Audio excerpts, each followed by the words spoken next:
আমি কেন কোনোদিনও ব্লিঙ্ক হইতে পারবো না? কারণ বিয়ের দাদি যখন মারা গেছিল তখন ভি তার কষ্টের কথাগুলো সবার সাথে শেয়ার করছিল, কিন্তু কিছু ব্লিঙ্ক এসে বলছিল ভি নাকি তার দাদির রেপ করে মেরে ফেলছে।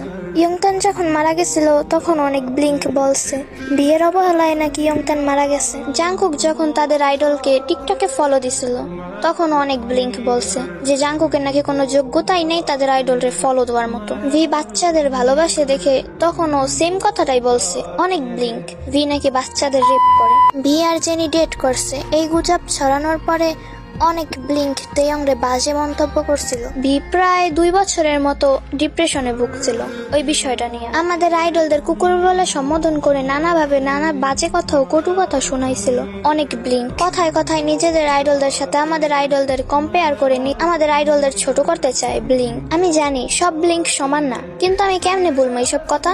এসব পুরনো কথা কেমনে বলবো আমি? এসব ভুললেও আমি একজন আর্মি ব্লিঙ্ক হইতে পারবো জীবনে কোনোদিন?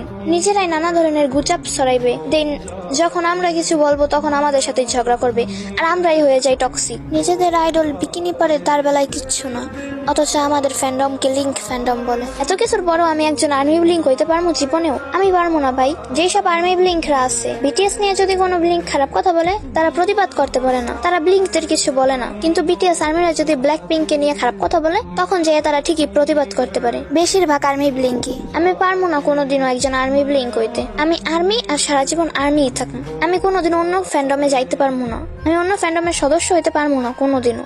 অন্য কারণে আমি সম্মান করতে পারবো না। যেই ফ্যান্ডম আমাদের ফ্যান্ডমকে ছোট করে দেখে, যেই ফ্যান্ডম আমাদের আইডলদের ছোট করে সম্বোধন করে, সেই ফ্যান্ডমরা আমি রেসপেক্ট করতে পারবো না।